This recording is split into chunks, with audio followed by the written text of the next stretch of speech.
التوبہ نام۔ یہ سورہ دو ناموں سے مشہور ہے، ایک التوبہ، دوسرے البراۃ۔ توبہ اس لحاظ سے کہ اس میں ایک جگہ بعض اہل ایمان کے قصوروں کی معافی کا ذکر ہے، اور برات اس لحاظ سے کہ اس کے آغاز میں مشرکین سے بری الذمہ ہونے کا اعلان ہے۔ بسم اللہ نہ لکھنے کی وجہ۔ اس سورہ کی ابتدا میں بسم اللہ الرحمن الرحیم نہیں لکھی جاتی۔ اس کے متعدد وجوہ مفسرین نے بیان کیے ہیں، جن میں بہت کچھ اختلاف ہے، مگر صحیح بات وہی ہے جو امام رازی نے لکھی ہے کہ نبی صلی اللہ علیہ وسلم نے خود اس کے آغاز میں بسم اللہ نہیں لکھوائی تھی، اس لیے صحابہ کرام نے بھی نہیں لکھی اور بعد کے لوگ بھی اسی کی پیروی کرتے رہے۔ یہ اس بات کا مزید ایک ثبوت ہے کہ قرآن کو نبی صلی اللہ علیہ وسلم سے جوں کا توں لینے اور جیسا دیا گیا تھا ویسا ہی اس کو محفوظ رکھنے میں کس درجہ احتیاط و اہتمام سے کام لیا گیا ہے۔ زمانہ نزول و اجزائے سورہ۔ یہ سورہ 3 تقریروں پر مشتمل ہے۔ پہلی تقریر آغاز سورہ سے 5ویں رکوع کے آخر تک چلتی ہے۔ اس کا زمانہ نزول ذی قعد 9 ہجری یا اس کے لگ بھگ ہے۔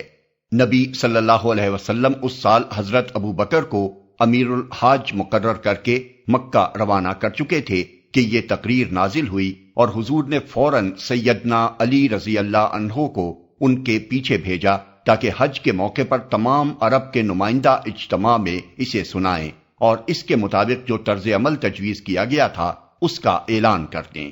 دوسری تقریر رکوع 6 کی ابتدا سے رکوع 9 کے اختتام تک چلتی ہے، اور یہ رجب 9 ہجری یا اس سے کچھ پہلے نازل ہوئی، جبکہ نبی صلی اللہ علیہ وسلم غزوہ تبوک کی تیاری کر رہے تھے۔ اس میں اہل ایمان کو جہاد پر اکسایا گیا ہے اور ان لوگوں کو سختی کے ساتھ ملامت کی گئی ہے جو نفاق یا ضعف ایمان یا سستی و کاہلی کی وجہ سے راہ خدا میں جان و مال کا زیاں برداشت کرنے سے جی چرا رہے تھے۔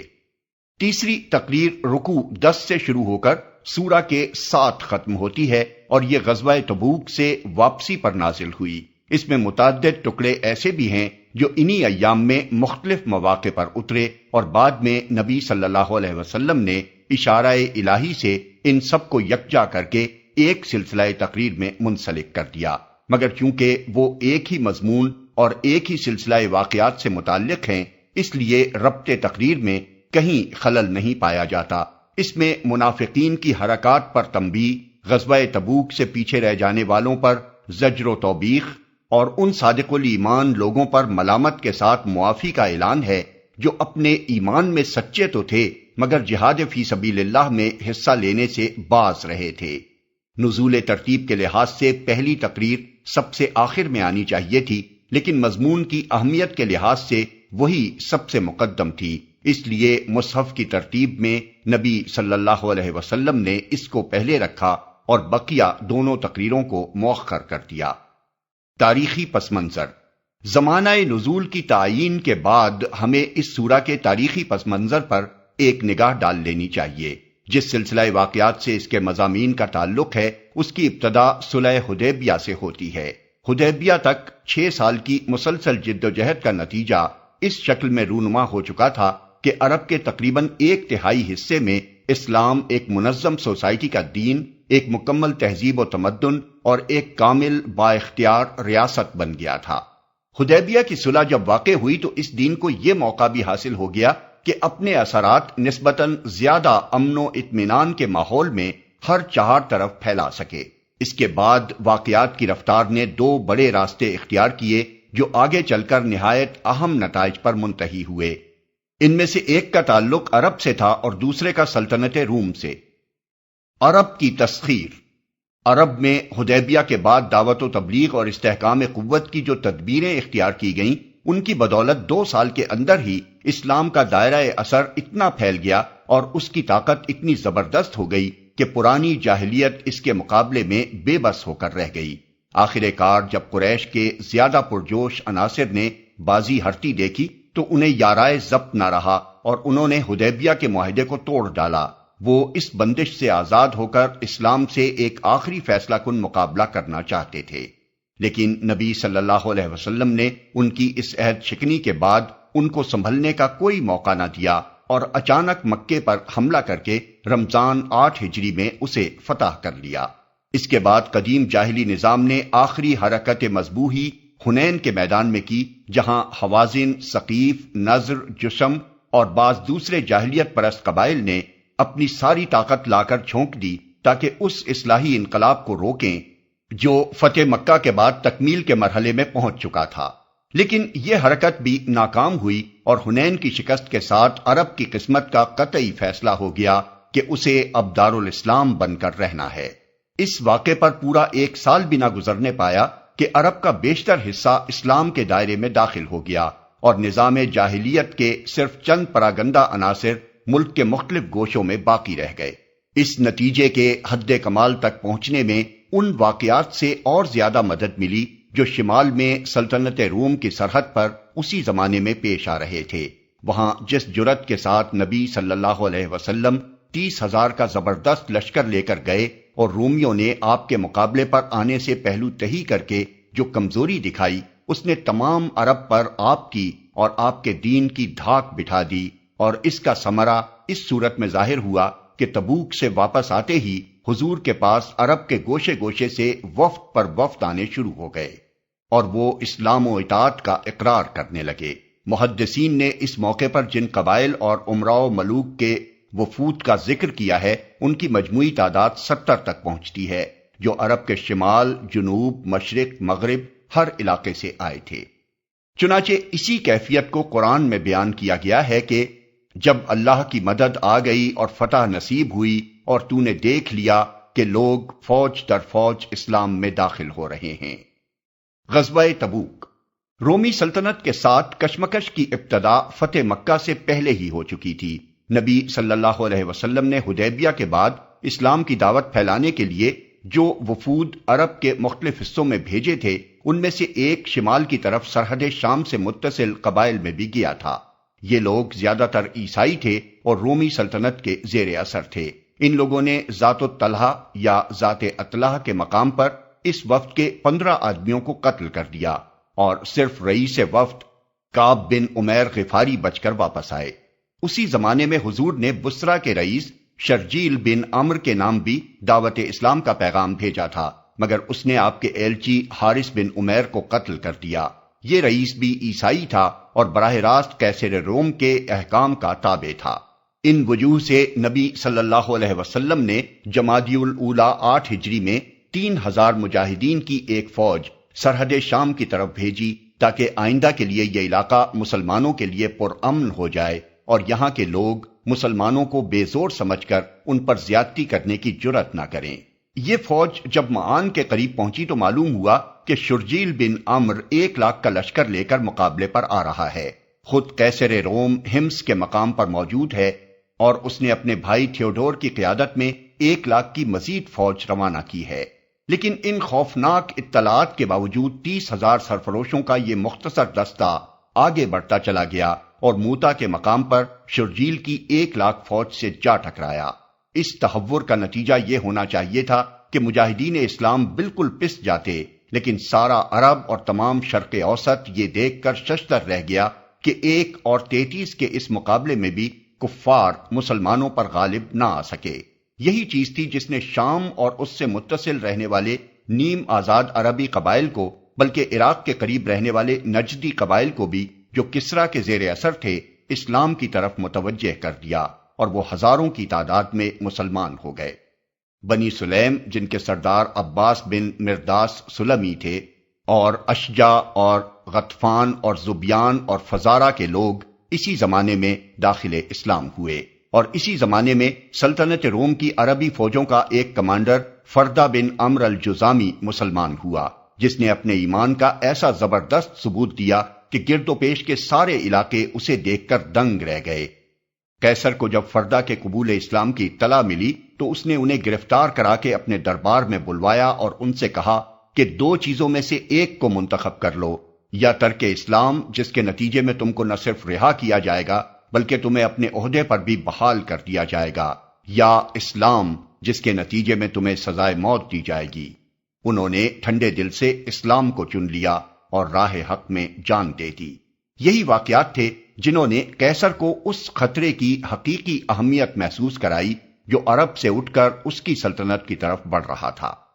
دوسرے ہی سال قیصر نے مسلمانوں کو غزوہ موتا کی سزا دینے کے لیے سرحد شام پر فوجی تیاریاں شروع کر دیں اور اس کے ماتحت غسانی اور دوسرے عرب سردار فوجیں اکٹھی کرنے لگے۔ نبی صلی اللہ علیہ وسلم اس سے بے خبر نہ تھے۔ آپ ہر وقت ہر اس چھوٹی سے چھوٹی بات سے بھی خبردار رہتے تھے جس کا اسلامی تحریک پر کچھ بھی موافق یا مخالف اثر پڑتا ہو۔ آپ نے ان تیاریوں کے معنی فوراً سمجھ لیے اور بغیر کسی تأمل کے قیصر کی عظیم الشان طاقت سے ٹکرانے کا فیصلہ کر لیا۔ اس موقع پر ذرہ برابر بھی کمزوری دکھائی جاتی تو سارا بنا بنایا کام بگڑ جاتا۔ ایک طرف عرب کی دم توڑتی ہوئی جاہلیت جس پر حنین میں آخری ضرب لگائی جا چکی تھی پھر جی اٹھتی، دوسری طرف مدینے کے منافقین جو ابو عامر راہب کے واسطے غسان کے عیسائی بادشاہ اور خود قیصر کے ساتھ اندرونی ساز باز رکھتے تھے اور جنہوں نے اپنی ریشہ دوانیوں پر دینداری کا پردہ ڈالنے کے لیے مدینے سے متصل ہی مسجد زرار تعمیر کر رکھی تھی، بغل میں چھرا گھونپ دیتے۔ سامنے سے قیصر جس کا دبدبا ایرانیوں کو شکست دینے کے بعد تمام دور و نزدیک کے علاقوں پر چھا گیا تھا، حملہ آور ہو جاتا اور ان تین زبردست خطروں کی متحدہ یورش میں اسلام کی جیتی ہوئی بازی یکا یک مات کھا جاتی۔ اس لیے باوجود اس کے کہ ملک میں قحط سالی تھی، گرمی کا موسم پورے شباب پر تھا، فصلیں پکنے کے قریب تھیں، سواریوں اور سر و سامان کا انتظام سخت مشکل تھا، سرمایہ کی بہت کمی تھی اور دنیا کی دو سب سے بڑی طاقتوں میں سے ایک کا مقابلہ درپیش تھا، خدا کے نبی نے یہ دیکھ کر کہ یہ دعوت حق کے لیے زندگی و موت کے فیصلے کی گھڑی ہے، اسی حال میں تیاری جنگ کا اعلان عام کر دیا۔ پہلے تمام غزوات میں تو حضور کا قاعدہ تھا کہ آخر وقت تک کسی کو نہ بتاتے تھے کہ کدھر جانا ہے اور کس سے مقابلہ درپیش ہے، بلکہ مدینے سے نکلنے کے بعد بھی منزل مقصود کی طرف سیدھا راستہ اختیار کرنے کی بجائے پھیر کی راہ سے تشریف لے جاتے تھے۔ لیکن اس موقع پر آپ نے یہ بھی پردہ نہ رکھا اور صاف صاف بتا دیا کہ روم سے مقابلہ ہے اور شام کی طرف جانا ہے۔ اس موقع کی نزاکت کو عرب میں سب ہی محسوس کر رہے تھے۔ جاہلیت قدیمہ کے بچے کچے عاشقوں کے لیے یہ ایک آخری شعاع امید تھی اور روم و اسلام کی اس ٹکر کے نتیجے پر وہ بے چینی کے ساتھ نگاہیں لگائے ہوئے تھے، کیونکہ وہ خود بھی جانتے تھے کہ اس کے بعد پھر کہیں سے امید کی جھلک نہیں دکھائی دینی ہے۔ منافقین نے بھی اپنی آخری بازی اسی پر لگا دی تھی اور وہ اپنی مسجد زرار بنا کر اس انتظار میں تھے کہ شام کی جنگ میں اسلام کی قسمت کا پاسا پلٹے تو ادھر اندرون ملک میں وہ اپنے فتنے کا علم بلند کر دیں۔ یہی نہیں بلکہ انہوں نے اس مہم کو ناکام کرنے کے لیے تمام ممکن تدبیریں بھی استعمال کر ڈالیں۔ ادھر مومنین صادقین کو بھی پورا احساس تھا کہ جس تحریک کے لیے 22 سال سے وہ سربکف رہے ہیں، اس وقت اس کی قسمت ترازو میں ہے۔ اس موقع پر جرأت دکھانے کے معنی یہ ہے کہ اس تحریک کے لیے ساری دنیا پر چھا جانے کا دروازہ کھل جائے، اور کمزوری دکھانے کے معنی یہ ہے کہ عرب میں بھی اس کی بساط الٹ جائے۔ چنانچہ اسی احساس کے ساتھ ان فدائیان حق نے انتہائی جوش و خروش سے جنگ کی تیاری کی۔ سر و سامان کی فراہمی میں ہر ایک نے اپنی بساط سے بڑھ کر حصہ لیا۔ حضرت عثمان اور حضرت عبد الرحمن بن عوف نے بڑی بڑی رقمیں پیش کیں، حضرت عمر نے اپنی عمر بھر کی کمائی کا آدھا حصہ لا کر رکھ دیا، حضرت ابو بکر نے اپنی ساری پونجی نذر کر دی، غریب صحابیوں نے محنت مزدوری کر کر کے جو کچھ کمایا لا کر حاضر کر دیا، عورتوں نے اپنے زیور اتار اتار کر دے دیے، سرفروش والنٹریوں کے لشکر ہر طرف سے امنڈ امنڈ کر آنے شروع ہوئے اور انہوں نے تقاضا کیا کہ اسلحہ اور سواریوں کا انتظام ہو تو ہماری جانیں قربان ہونے کو حاضر ہیں۔ جن کو سواریاں نہ مل سکیں وہ روتے تھے اور اپنے اخلاص کی بے تابیوں کا اظہار اس طرح کرتے تھے کہ رسول پاک کا دل بھر آتا تھا۔ یہ موقع عملاً ایمان اور نفاق کے امتیاز کی کسوٹی بن گیا تھا، حتیٰ کہ اس وقت پیچھے رہ جانے کے معنی یہ تھے کہ اسلام کے ساتھ آدمی کے تعلق کی صداقت ہی مشتبہ ہو جائے۔ چنانچہ تبوک کی طرف جاتے ہوئے دوران سفر میں جو شخص پیچھے رہ جاتا تھا، صحابہ کرام نبی صلی اللہ علیہ وسلم کو اس کی خبر دیتے تھے اور جواب میں حضور برجستہ فرماتے تھے کہ جانے دو، اگر اس میں کچھ بھلائی ہے تو اللہ اسے پھر تمہارے ساتھ لا ملائے گا، اور اگر کچھ دوسری حالت ہے تو شکر کرو کہ اللہ نے اس کی جھوٹی رفاقت سے تم کو خلاصی بخشی۔ رجب 9 ہجری میں نبی صلی اللہ علیہ وسلم 30,000 مجاہدین کے ساتھ شام کی طرف روانہ ہوئے، جن میں 10,000 سوار تھے۔ اونٹوں کی اتنی کمی تھی کہ ایک ایک اونٹ پر کئی آدمی باری باری سوار ہوتے تھے۔ اس پر گرمی کی شدت اور پانی کی قلت مستزاد، مگر جس عزم صادق کا ثبوت اس نازک موقع پر مسلمانوں نے دیا، اس کا ثمرہ تبوک پہنچ کر انہیں نقد مل گیا۔ وہاں پہنچ کر انہیں معلوم ہوا کہ قیصر اور اس کے تابعین نے مقابلے پر آنے کی بجائے اپنی فوجیں سرحد سے ہٹا لی ہیں، اور اب کوئی دشمن موجود نہیں ہے کہ اس سے جنگ کی جائے۔ سیرت نگار بالعموم اس واقعے کو اس انداز سے لکھ جاتے ہیں کہ گویا وہ خبر ہی سرے سے غلط نکلی جو آن حضرت صلی اللہ علیہ وسلم کو رومی افواج کے اجتماع کے متعلق ملی تھی، حالانکہ دراصل واقعہ یہ تھا کہ قیصر نے اجتماع افواج شروع کیا تھا، لیکن جب آن حضرت صلی اللہ علیہ وسلم اس کی تیاریاں مکمل ہونے سے پہلے ہی مقابلے پر پہنچ گئے تو اس نے سرحد سے فوجیں ہٹا لینے کے سوا کوئی چارہ نہ پایا۔ غزوہ موتا میں 3,000 اور 1,00,000 کے مقابلے کی جو شان وہ دیکھ چکا تھا، اس کے بعد اس میں اتنی ہمت نہ تھی کہ خود نبی کی قیادت میں جہاں 30,000 فوج آ رہی ہو، وہاں وہ 1,00,000-2,00,000 آدمی لے کر میدان میں آ جاتا۔ قیصر کے یوں طرح دیے جانے سے جو اخلاقی فتح حاصل ہوئی، اس کو نبی صلی اللہ علیہ وسلم نے اس مرحلے پر کافی سمجھا، اور بجائے اس کے کہ تبوک سے آگے بڑھ کر سرحد شام میں داخل ہوتے، آپ نے اس بات کو ترجیح دی کہ اس فتح سے انتہائی ممکن سیاسی و حربی فوائد حاصل کریں۔ چنانچہ آپ نے تبوک میں 20 دن ٹھہر کر ان بہت سی چھوٹی چھوٹی ریاستوں کو جو سلطنت روم اور دارالاسلام کے درمیان واقع تھیں اور اب تک رومیوں کے زیر اثر رہی تھیں، فوجی دباؤ سے سلطنت اسلامی کا باج گزار اور تابع امر بنا لیا۔ اس سلسلے میں دومت الجندل کے عیسائی رئیس اکیدر بن عبد الملک کندی، ایلا کے عیسائی رئیس یوحنا بن روبا، اور اسی طرح مکنا، جربا اور ازروح کے نصرانی رؤسا نے بھی جزیہ ادا کر کے مدینے کی تابعیت قبول کی، اور اس کا نتیجہ یہ ہوا کہ اسلامی حدود اقتدار براہ راست رومی سلطنت کے سرحد تک پہنچ گئے، اور جن عرب قبائل کو قیاصرۂ روم اب تک عرب کے خلاف استعمال کرتے رہے تھے، اب ان کا بیشتر حصہ رومیوں کے مقابلے پر مسلمانوں کا معاون بن گیا۔ پھر اس کا سب سے بڑا فائدہ یہ ہوا کہ سلطنت روم کے ساتھ ایک طویل کشمکش میں الجھ جانے سے پہلے اسلام کو عرب پر اپنی گرفت مضبوط کر لینے کا پورا موقع مل گیا۔ تبوک کی اس فتح بلا جنگ نے عرب میں ان لوگوں کی کمر توڑ دی جو اب تک جاہلیت قدیمہ کے بحال ہونے کی آس لگائے بیٹھے تھے، خواہ وہ علانیہ مشرک ہوں یا اسلام کے پردے میں منافق بنے ہوئے ہوں۔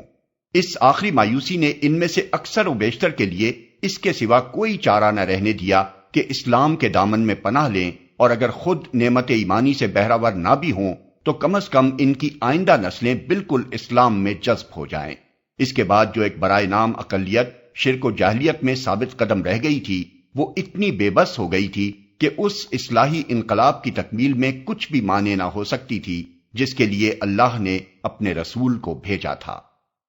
مسائل و مباحث۔ اس پس منظر کو نگاہ میں رکھنے کے بعد ہم بآسانی ان بڑے بڑے مسائل کا احصاء کر سکتے ہیں جو اس وقت درپیش تھے اور جن سے سورہ توبہ میں تعرض کیا گیا ہے۔ ایک، اب چونکہ عرب کا نظم و نسق بالکلیہ اہل ایمان کے ہاتھ میں آ گیا تھا اور تمام مزاحم طاقتیں بے بس ہو چکی تھیں، اس لیے وہ پالیسی واضح طور پر سامنے آ جانی چاہیے تھی جو عرب کو مکمل دارالاسلام بنانے کے لیے اختیار کرنی ضروری تھی۔ چنانچہ وہ حسب ذیل صورت میں پیش کی گئی۔ الف، عرب سے شرک کو قطعاً مٹا دیا جائے اور قدیم مشرکانہ نظام کا کلی استحصال کر ڈالا جائے تاکہ مرکز اسلام ہمیشہ کے لیے خالص اسلامی مرکز ہو جائے اور کوئی دوسرا عنصر اس کے اسلامی مزاج میں نہ تو خلل انداز ہو سکے اور نہ کسی خطرے کے موقع پر اندرونی فتنے کا موجب بن سکے۔ اسی غرض کے لیے مشرکین سے برات اور ان کے ساتھ معاہدوں کے اختتام کا اعلان کیا گیا۔ ب، کعبہ کا انتظام اہل ایمان کے ہاتھ میں آ جانے کے بعد یہ بالکل نامناسب تھا کہ جو گھر خالص خدا کی پرستش کے لیے وقف کیا گیا تھا اس میں بدستور شرک ہوتا رہے اور اس کی تولیت بھی مشرکین کے قبضے میں رہے۔ اس لیے حکم دیا گیا کہ آئندہ کعبے کی تولیت بھی اہل توحید کے قبضے میں رہنی چاہیے اور بیت اللہ کے حدود میں شرک و جاہلیت کی تمام رسمیں بھی بزور بند کر دینی چاہیے، بلکہ اب مشرکین اس گھر کے قریب پھٹکنے بھی نہ پائیں تاکہ اس بنائے ابراہیمی کے آلودہ شرک ہونے کا کوئی امکان باقی نہ رہے۔ جیم، عرب کی تمدنی زندگی میں رسوم جاہلیت کے جو آثار ابھی تک باقی تھے، ان کا جدید اسلامی دور میں جاری رہنا کسی طرح درست نہ تھا، اس لیے ان کے استحصال کی طرف توجہ دلائی گئی۔ نسی کا قاعدہ ان رسوم میں سب سے زیادہ بدنما تھا، اس لیے اس پر براہ راست ضرب لگائی گئی، اور اسی ضرب سے مسلمانوں کو بتا دیا گیا کہ بقیہ آثار جاہلیت کے ساتھ انہیں کیا کرنا چاہیے۔ 2، عرب میں اسلام کا مشن پایہ تکمیل کو پہنچ جانے کے بعد دوسرا اہم مرحلہ جو سامنے تھا وہ یہ تھا کہ عرب کے باہر دین حق کا دائرہ اثر پھیلایا جائے۔ اس معاملے میں روم و ایران کی سیاسی قوت سب سے بڑی سد راہ تھی، اور ناگزیر تھا کہ عرب کے کام سے فارغ ہوتے ہی اس سے تصادم ہو۔ نیز آگے چل کر دوسرے غیر مسلم سیاسی اور تمدنی نظاموں سے بھی اسی طرح سابقہ پیش آنا تھا۔ اس لیے مسلمانوں کو ہدایت کی گئی کہ عرب کے باہر جو لوگ دین حق کے پیرو نہیں ہیں، ان کی خود مختارانہ فرما روائی کو بزور شمشیر ختم کر دو، تاکہ وہ اسلامی اقتدار کے تابع ہو کر رہنا قبول کر لیں۔ جہاں تک دین حق پر ایمان لانے کا تعلق ہے، ان کو اختیار ہے کہ ایمان لائیں یا نہ لائیں، لیکن ان کو یہ حق نہیں ہے کہ خدا کی زمین پر اپنا حکم جاری کریں اور انسانی سوسائٹیوں کی زمام کار اپنے ہاتھ میں رکھ کر اپنی گمراہیوں کو خلق خدا پر اور ان کی آنے والی نسلوں پر زبردستی مسلط کرتے رہیں۔ زیادہ سے زیادہ جس آزادی کے استعمال کا انہیں اختیار دیا جا سکتا ہے وہ بس اسی حد تک ہے کہ خود اگر گمراہ رہنا چاہتے ہیں تو رہیں، بشرطے کہ جزیہ دے کر اسلامی اقتدار کے مطیع بنے رہیں۔ 3، تیسرا اہم مسئلہ منافقین کا تھا، جن کے ساتھ اب تک وقتی مصالح کے لحاظ سے چشم پوشی اور درگزر کا معاملہ کیا جا رہا تھا۔ اب چونکہ بیرونی خطرات کا دباؤ کم ہو گیا تھا بلکہ گویا نہیں رہا تھا، اس لیے حکم دیا گیا کہ آئندہ ان کے ساتھ کوئی نرمی نہ کی جائے، اور وہی سخت برتاؤ ان چھپے ہوئے منکرین حق کے ساتھ بھی ہو جو کھلے منکرین حق کے ساتھ ہوتا تھا۔ چنانچہ یہی پالیسی تھی جس کے مطابق نبی صلی اللہ علیہ وسلم نے غزوہ تبوک کی تیاری کے زمانے میں سویلم کے گھر میں آگ لگوا دی، جہاں منافقین کا ایک گروہ اس غرض سے جمع ہوتا تھا کہ مسلمانوں کو شرکت جنگ سے باز رکھنے کی کوشش کرے، اور اسی پالیسی کے تحت تبوک سے واپس تشریف لاتے ہی نبی صلی اللہ علیہ وسلم نے پہلا کام یہ کیا کہ مسجد زرار کو ڈھانے اور جلا دینے کا حکم دے دیا۔ 4، مومنین صادقین میں اب تک جو تھوڑا بہت ذوف عزم باقی تھا اس کا علاج بھی ضروری تھا، کیونکہ اسلام عالمگیر جدوجہد کے مرحلے میں داخل ہونے والا تھا، اور اس مرحلے میں جبکہ اکیلے مسلم عرب کو پوری غیر مسلم دنیا سے ٹکرانا تھا، ذوف ایمان سے بڑھ کر کوئی اندرونی خطرہ اسلامی جماعت کے لیے نہ ہو سکتا تھا۔ اس لیے جن لوگوں نے تبوک کے موقع پر سستی و کمزوری دکھائی تھی، ان کو نہایت شدت کے ساتھ ملامت کی گئی۔ پیچھے رہ جانے والوں کے اس فعل کو کہ وہ بلا عذر معقول پیچھے رہ گئے، بجائے خود ایک منافقانہ طرز عمل اور ایمان میں ان کے ناراست ہونے کا ایک بیان ثبوت قرار دیا گیا، اور آئندہ کے لیے پوری صفائی کے ساتھ یہ بات واضح کر دی گئی کہ اعلاء کلمت اللہ کی جد و جہد اور کفر و اسلام کی کشمکش ہی وہ اصلی کسوٹی ہے جس پر مومن کا دعوی ایمان پرکھا جائے گا۔ جو اس آویزش میں اسلام کے لیے جان و مال اور وقت و محنت صرف کرنے سے جی چرائے گا، اس کا ایمان معتبر ہی نہ ہوگا، اور اس پہلو کی کسر کسی دوسرے مذہبی عمل سے پوری نہ ہو سکے گی۔ ان امور کو نظر میں رکھ کر سورہ توبہ کا مطالعہ کیا جائے تو اس کے تمام مضامین بآسانی سمجھ میں آ سکتے ہیں۔